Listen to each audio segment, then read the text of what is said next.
Topic भी है, I think should we continue that और should we leave it at that and take questions, क्या करें आप बताइए? शुड वी कंटिन्यू, आपका कमेंट मांग रहा हूं, should we continue with the next topic और should we leave it at that और टेक क्वेश्चंस? क्योंकि पहला टॉपिक थोड़ा लंबा हो गया, क्या करें बताइए? ये टॉपिक अगले दिन, let me have your couple of comments, जो आप बोले will go that, we can leave the topic for tomorrow और we can do the topic continue. Okay, पहले 11 कमेंट्स में फैसला हो जाएगा। कंटिन्यू, गुड, कंटिन्यू, चलो जी कंटिन्यू, 6-7, ओके ओके, चलो जी कंटिन्यू। तो बैठे रहिए भैया, थोड़ा लेट हो गया, सॉरी। और जो दूसरा टॉपिक है बड़ा इंटरेस्टिंग है। हमने सुबह खबर पढ़ी, चाइना ने ताइवान की घेराबंदी कर दी। बोलोगे सुमित भाई पहले भी तो थी, नई खबर के नहीं है। अब की बार जो घेराबंदी करी है उसमें फर्क क्या है? चाइना खुद कह रहा है कि भाई मैं ये जो घेराबंदी कर रहा हूं, ताइवान की घेराबंदी, ताइवान के पोर्ट्स को ब्लॉक करूंगा, ताइवान का नेवल ब्लॉकेट करूंगा, जो न्यूट्रल पॉइंट्स है उनको भी ब्लॉक करूंगा।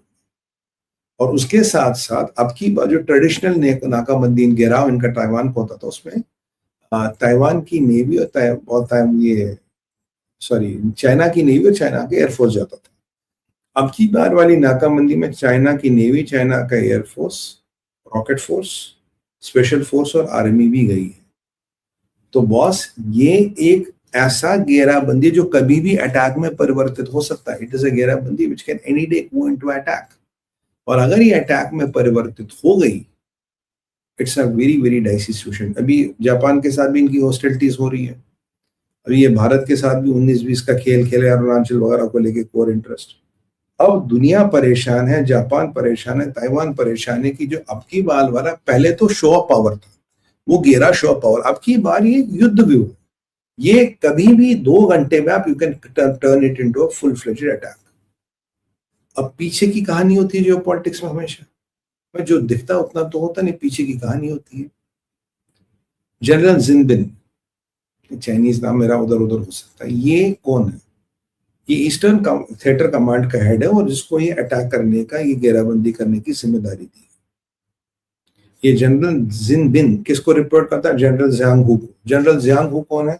सेंट्रल मिलिट्री कमीशन का deputy chairman. Central military commission का चेयरमैन कौन है? शी जिनपिंग, ठीक है। और आपको याद होगा पीछे मैंने आपको बोला था, मैं थोड़ा शॉर्ट में बोल रहा हूँ, टाइम कम है तो, वरना ये बढ़िया इंटरेस्टिंग स्टोरी थी। आज पुतिन साहब ने हमारा ज्यादा टाइम, ये पीछे 9 लेफ्टिनेंट जनरल और 14 मेजर जनरलों को पर्च किया गया था चाइना में एक दिन में। मैंने आपको ही बोला था, याद है आपको? नहीं है? बोला था ना, यहां भी बोला, पीक रूस पे भी बोला, जयपुर डायलॉग्स पे बोला, पर्च किया। अब जो लेफ्टिनेंट जनरल एक पर्च हुआ था, वो सेंट्रल मिलिट्री कमांड का भी लेफ्टिनेंट जनरल पर्च हुए। अक्टूबर 25 की बात है, अभी हम बैठे दिसंबर में, 1.5-2 महीने पहले की बात है, उसको भी निपटा दिया गया था। अब वो बेचारे जनरल कहाँ गए भगवान जानता, किसी को करप्शन का आरोप और गायब, चाइना है। अब ये जो बंदा है अभी जिनबिन, इसको डिप्यूट किया खुद शी जिनपिंग ने। पहले ऐसा माना जाता है कि जनरल जियांग हू ने अपने बंदे काफी जगह सेट कर दिए, जिनपिंग ने इसको खुद, मामू ने इसको खुद डिप्लॉय कर दिया और इसको इस ईस्टर्न थिएटर कमांड का हेड बना दिया। और अब इसके दिशा निर्देश में ये ब्लॉकेड हो रहा है। So it is different from others कि पहले रॉकेट फोर्स नहीं था, पहले स्पेशल फोर्सेस नहीं थे, पहले चाइना की आर्मी नहीं थी। तो मतलब अब ये खुद कह रहे हैं कि हम ब्लॉकेड कर रहे हैं, ये कर रहे हैं, वो कर रहे हैं, ये कर रहे हैं। पहले ये बस एक शो ऑफ पावर करते, कह रहे हैं ये एक्सरसाइज है बस। आज ये खुद कह रहे हैं हम ब्लॉकेड कर रहे हैं, ये कर रहे हैं। अब इससे क्या होगा? ताइवान ने बोला, ताइवान का स्टेटमेंट कह रहा हम तो तैयार हैं, आने दो। बहाना लगा रहे कि $11.1 बिलियन की डील है, भी तो उसके आने में जाने में बहुत टाइम है। But they know they are losing Taiwan very fast. यहाँ जापान ने अपनी मिलिट्री गतिविधियां बढ़ा दी है, यहाँ अमेरिकन वेट एंड वॉच की गेम खेल रहे हैं। ताइवान कह रहा मैं पूरा तैयार हूँ, तुम आओ, तुम्हें यहाँ कुछ नहीं मिलेगा और हम तुम्हारा स्वागत करने के लिए पूरा तैयार। तो अब यहाँ दुनिया is on the tender hooks. अगर ये जो पिछले वाली व्यू, अगर मिलिटरीली देखे, जो पिछले वाला व्यू रचना थी वो युद्ध वाली नहीं थी, वो डराने वाली थी। पर ये जो व्यू रचना है ये बिल्कुल युद्ध वाली है, इससे आप कभी भी युद्ध शुरू कर सकते हो।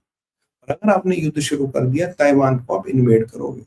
अब यहाँ अमेरिका की वाट लगी पड़ी। और याद कीजिए Y2 मिसाइल, Y2 मिसाइल कौन सी थी? एक तो चाइना ने 2 मिसाइलें बनाई, एक मैंने बनाया था एयरक्राफ्ट कैरियर को डिस्ट्रॉय करने के लिए, एक वाई सीरीज की मिसाइल थी, और एक मिसाइल थी, एक उनके पास हाइड्रोजन फ्यूजन बॉम्ब है जो पूरा 1-2 किलोमीटर का रेडियस बर्बाद कर देता है, वो भी एयरक्राफ्ट कैरियर को डिस्ट्रॉय करने के लिए था। और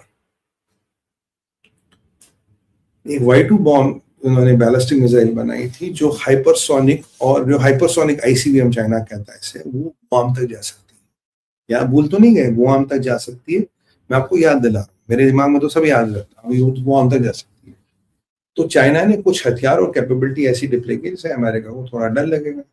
अमेरिका का नेशनल स्ट्रेटजी डॉक्यूमेंट कहता है चाइना से नहीं भिड़ना है ताइवान पे। और ये चाइना कह रहा अब मैं so called first island chain का ब्लॉकेट करूंगा।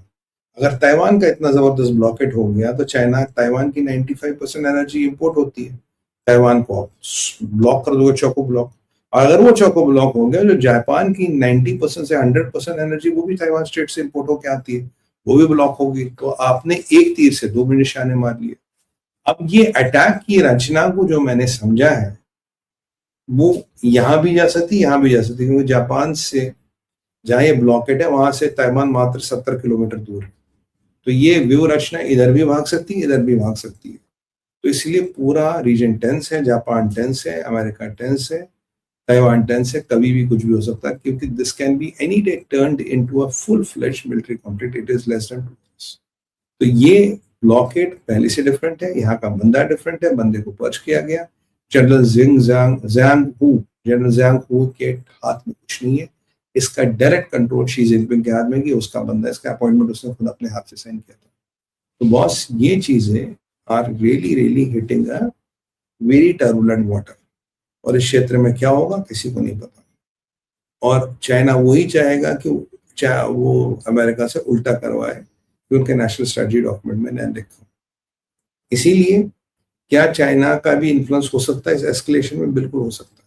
China can do something behind the walls, I am not able to decode it how, कि ताकि ये वॉर भी एस्केलेट हो जाए और यहाँ दूसरा हमारा वॉर, यहाँ हमारे को फ्री वे मिल जाए।